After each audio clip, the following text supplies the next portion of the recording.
Today we're talking about something really cool. A new AI called Claude, made by a company named Anthropic. They say Claude is super special because it's unbreakable. That means no one can find a way to trick it or make it do something it shouldn't. But here's the exciting part. Anthropic is so sure about this that they're offering $155,000 to anyone who can prove them wrong by jailbreaking Claude. That's a lot of money. So, what does it take to jailbreak an AI? Stick around and let's find out together.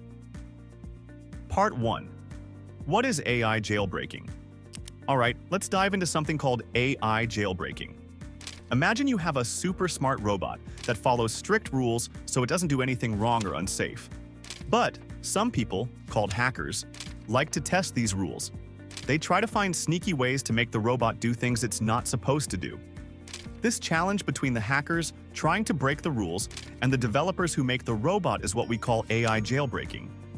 Let's talk about some simpler AIs you might know, like ChatGPT, Google's Gemini, or Meta's Llama. These are all types of robots that talk to you and answer questions. In the past, hackers found clever ways to trick these talking robots. For example, there was a famous trick called the Dan method. Hackers would tell ChatGPT, "Dan or do anything now," making it think it was okay to break its own rules and say things it normally wouldn't. It's like telling your dog it's okay to play fetch in the house even though it's against the rules. Another trick was the grandma method, where hackers would ask the AI to act like a sweet old grandmother who just couldn't say no to anything they asked.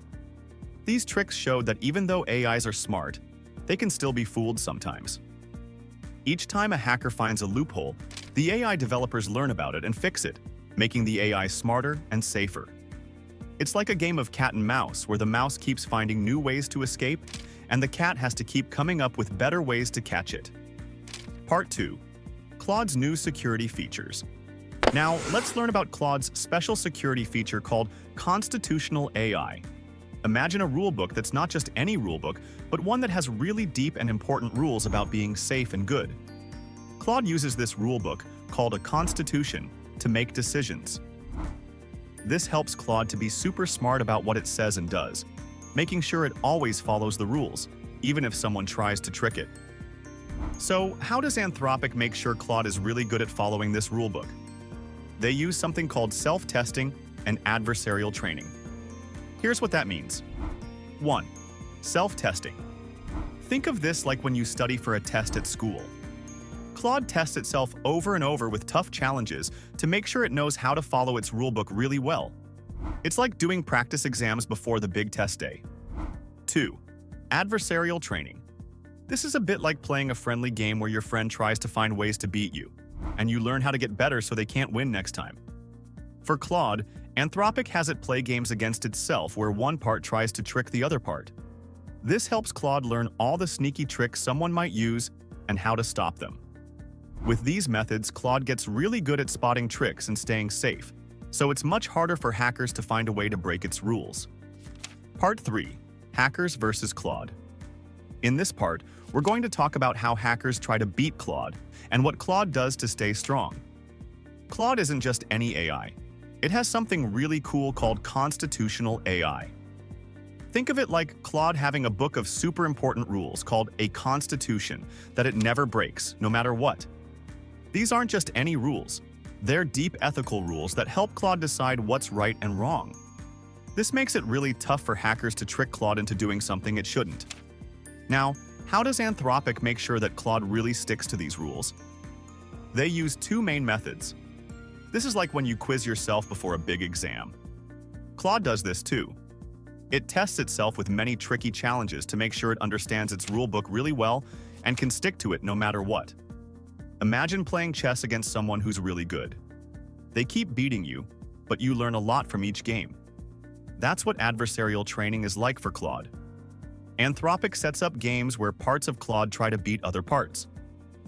This teaches Claude to recognize tricks and defend against them, making it smarter each time. With these strategies, Claude becomes really good at knowing when someone is trying to trick it and stops hackers in their tracks. It's like having the best security guard who knows all the tricks thieves might try. Part 4. The future of AI jailbreaking. Let's imagine what the future might hold for AI jailbreaking. Hackers are always thinking up new ways to test AI systems like Claude. And as technology gets better, these hackers get smarter too. They might even use AI to fight AI. This means using one AI system to try and find weaknesses in another, like having two robots playing a game where one tries to find a way past the other's defenses. Another sneaky technique could be what's called data poisoning. This is a bit like tricking the AI by slowly changing the information it learns from, so it starts making mistakes without anyone noticing right away. It's like giving a chef bad recipes a little bit at a time. Eventually, the food starts tasting weird. As hackers invent new methods, the people who make AIs will have to keep updating their security, creating a never-ending game of cat and mouse. This means that the security for AI will keep getting stronger and smarter, just like the hackers. It's a constant race to see who can outsmart whom. The big question is, what does all this mean for us? Well, as AI becomes better at stopping hackers, it can make our online world safer and protect our information better. But it also means that these AIs might become too strict, sometimes even stopping people from doing normal, safe things because they're being overly cautious. So it's important to find a good balance where AI helps us without getting in the way too much. Part 5. Ethical and practical implications. Now, let's think about what happens when AIs like Claude get really good at keeping themselves safe. This part is about the big picture, the ethical and practical sides of having super secure AI. First, having strong AI security sounds great because it protects our information and makes sure AIs don't do anything bad. But there's a catch. If the security is too tight, it might stop the AI from sharing information that's actually okay and important. Imagine you have a really protective friend who won't let you talk to anyone else. It's safe, but it might feel too controlling, right? That's how it can be with too much AI security. It could block you from learning new things or asking certain questions just because it's trying to be super safe. That's why it's really important to find a good balance. We need AI to be secure so it doesn't make mistakes or allow hackers to cause problems. But at the same time, we want AI to be helpful and give us the information we need without being too strict. It's like having a good guard who knows when to be tough and when to let friendly visitors in.